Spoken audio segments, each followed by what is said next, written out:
আজকে চলে এসেছি পাও ভাজির রেসিপি নিয়ে। তা চটপট শিখে নিন কীভাবে আমি বানাবো। প্রথমে গ্যাসের উপর আমি প্রেশার কুকার বসিয়ে নিলাম। তার মধ্যে যতটা পরিমাণ তেল দিয়েছি ততটা পরিমাণই মাখন দিয়েছি। এবার এর মধ্যে একে একে আমি সবজিগুলো দিয়ে দিচ্ছি। এখানে একটা মাঝারি সাইজের ফুলকপি আছে, একটা বড় সাইজের ক্যাপসিকাম, এগুলো সব টুকরো টুকরো করে নিয়েছি।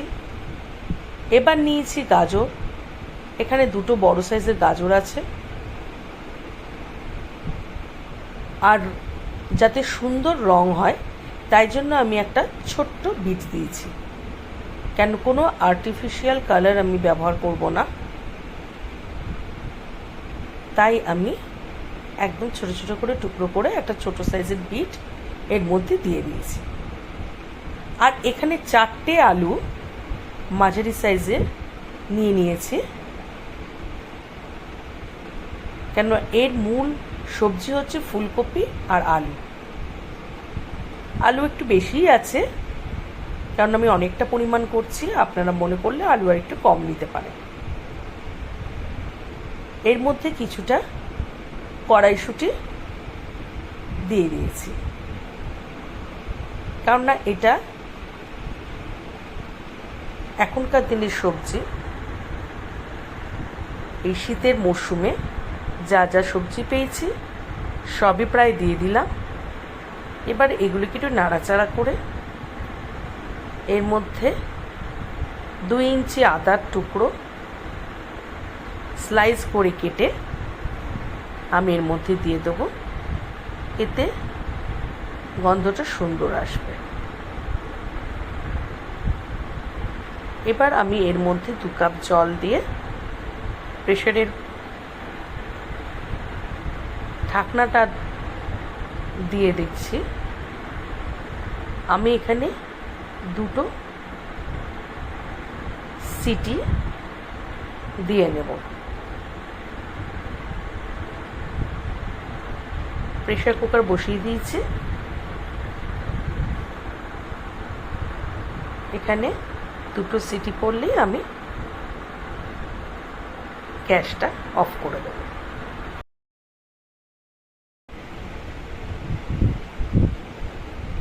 দুটো সিটি পড়ে গেছে। এবার আমি ঠান্ডা করে প্রেসার কুকারটা ঢাকনাটা সরিয়ে দেখে নিচ্ছি সবজিগুলো কেমন সিদ্ধ হয়েছে। সবজিগুলো নরম হয়ে গেছে। এবার আমি এই সকল সবজিকে স্ম্যাশার দিয়ে সবজিগুলো সব ভালো করে স্ম্যাশ করে নিচ্ছি। সুন্দর করে নেব সব কটা সবজিকে, যাতে এর মধ্যে একটু দানা না থাকে। খুব ভালো করে স্ম্যাশ হয়ে গেছে। এবার আমি দেখুন 4টে পেঁয়াজ এখানে কুচিয়ে রেখেছি, একটা বড় ক্যাপসিকাম আর 3টে টমেটো এখানে কুচানো রয়েছে, আর একটা টমেটো পেস্ট করে রেখেছি। এবার আমি আসল রান্নাতে যাব।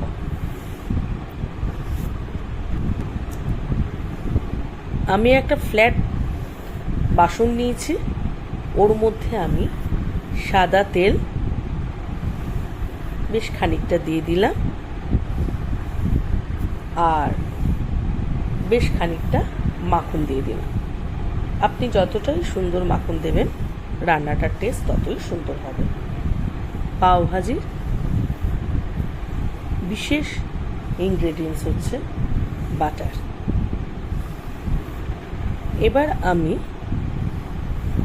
এর মধ্যে অল্প 4টে ছোট ছোট রসুনের কোয়াকে কুচিয়ে রেখেছিলাম, সেই কটা দিয়ে দিলাম। এতে বেশ ফ্লেভারটা সুন্দর আসবে। মাখনের সঙ্গে রসুনের খুব সুন্দর একটা ফ্লেভার আসে। আর একটা কাঁচা লঙ্কা কুচি ওর মধ্যে দিয়ে দিলাম। এবার আমি এগুলোকে একটু নাড়াচাড়া করে এর মধ্যে পেঁয়াজ কুচি, আর পেঁয়াজটাকে নাড়াচাড়া করব খুব বেশিক্ষণ না, যেন পেঁয়াজের রং হালকা গোলাপি থাকে। এটা হালকা করে একটু সতে করে নেব। আস্তে করে আমি পেঁয়াজ কুচিগুলোকে ভালো করে নাড়াচাড়া করে নিচ্ছি। এবার এই যে পেঁয়াজটাকে আমি চপ করেছি, এটা যতটাই সুন্দর চপ করবেন ততই ভালো হবে। বেশ মিহি করে পেঁয়াজটাকে চপ করতে হবে।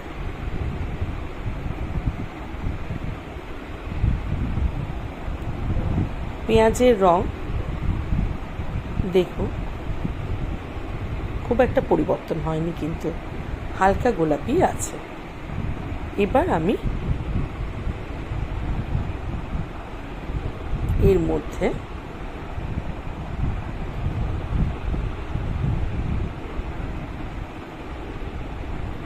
টমেটো কুচিগুলো দিয়ে দেবো।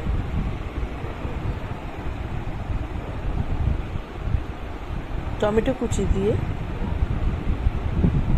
আবার একটু নাড়াচাড়া করে নেব।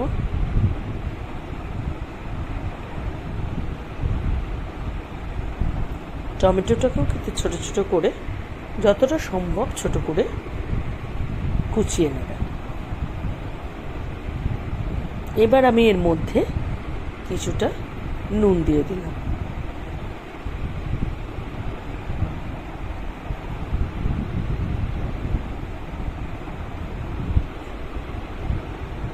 এতে টমেটোটাও নরম হয়ে যাবে, পেঁয়াজও সুন্দর নরম হয়ে যাবে।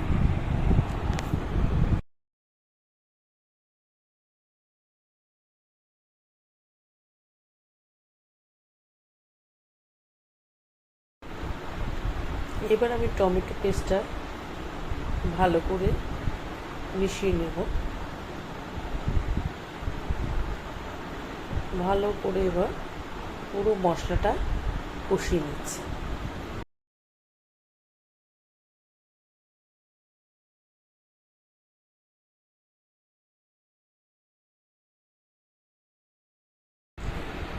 আমি এবার বড় 2 চামচ কাশ্মীরি মির্চ এর মধ্যে দিয়ে দিচ্ছি।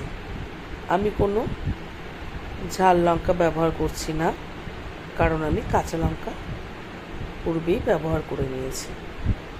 আপনারা চাইলে বেশি ঝাল যদি দেন তাহলে লাল লঙ্কা ব্যবহার করতে পারেন।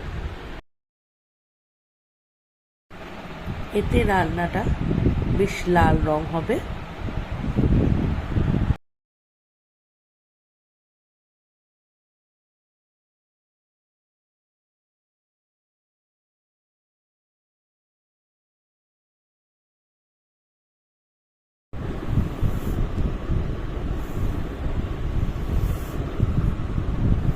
এটা বেশ ভাজা ভাজা হয়ে গেছে।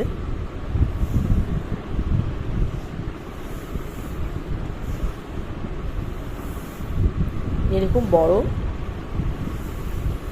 ফ্ল্যাট বাসন বা তাওয়া নিয়ে আপনি এটা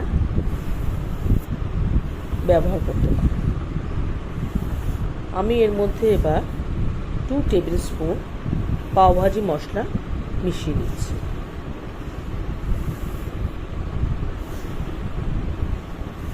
আমার মশলা প্রায় রেডি হয়ে গেছে।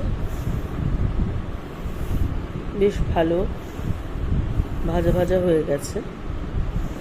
এবার আমি এটাকে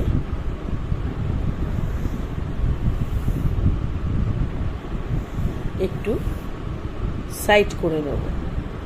বড় বাসনে এটা হচ্ছে সুবিধা।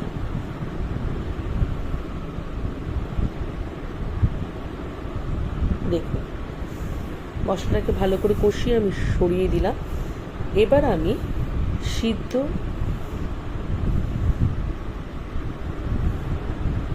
যে ভেজিটেবল করে রেখেছিলাম সেটাকে এর মধ্যে দিয়ে দিলাম।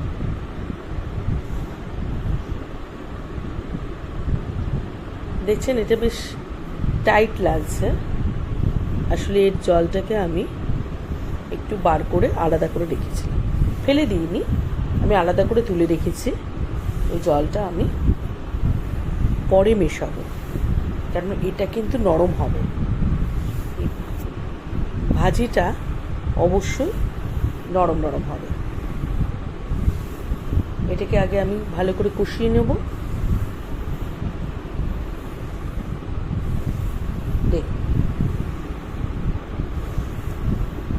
সিদ্ধ করা ভেজিটেবিলের যে স্টকটা এখানে প্রায় 2 কাপের মতো আছে, ওই জলটা এবার আমি এর মধ্যে দিয়ে ভালো করে কষাতে থাকব। দেখেছেন অতগুলো ভেজিটেবিল কি সুন্দর নরম হয়ে একদম মিশে গেছে। এটা কিন্তু ভালো করে দেখবেন, যখন স্ম্যাশ করবেন যেন পুরোটাই হয়, কোনো সবজি যেন শক্ত করে না থাকে।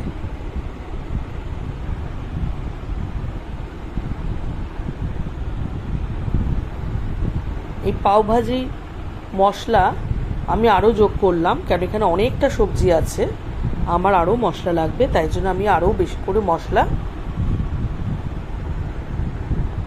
কিছুটা কাশ্মীরি মিরিচ, আরও বেশ কিছুটা নুন, সামান্য একটু চিনি এর মধ্যে অ্যাড করব।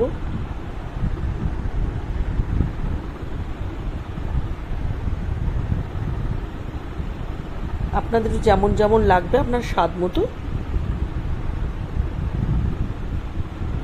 অ্যাড করে দেবেন, কারণ অনেকটা সবজি তো ওইভাবে তো আন্দাজ করে বোঝা যায় না। তা স্বাদ অনুযায়ী যেমন ঝাল লাগবে একটু ঝাল যোগ করতে পারেন। যেমন আমার একটু নুন লেগেছিল, আরও একটু লঙ্কা গুঁড়ো লেগেছিল, আমি আমার মতো করে যোগ করে দিয়েছিলাম।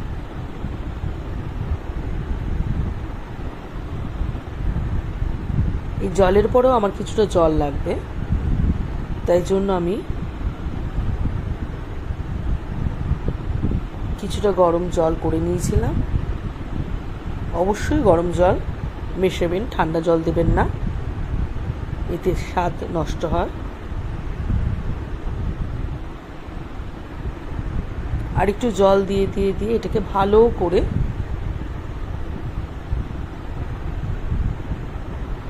কষাতে হবে। এখনো অনেকটা জল লাগবে, তাই আমি একটা পাত্রে গরম জল বসিয়ে নিয়েছি।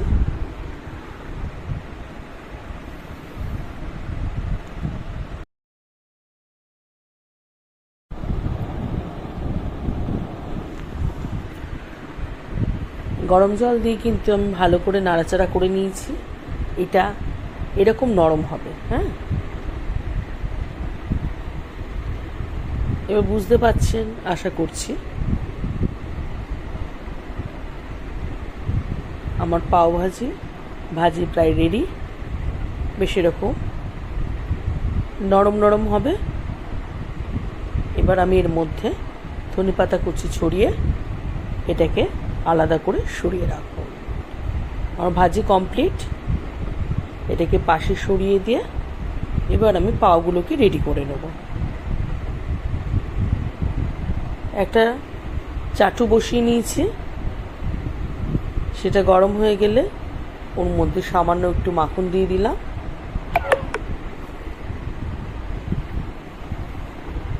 মাখন যাতে পুড়ে না যায় তার জন্য আমি একটুখানি সাদা তেল স্প্রে করে নিয়েছি। স্প্রে মানে বুঝতেই পাচ্ছেন খুবই সামান্য, যাতে বাটারটা পুড়ে না যায়।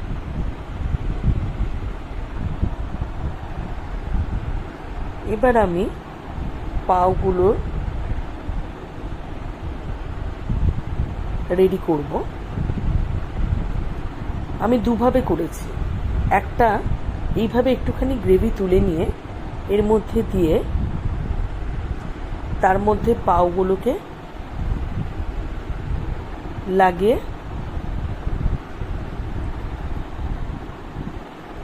এইভাবে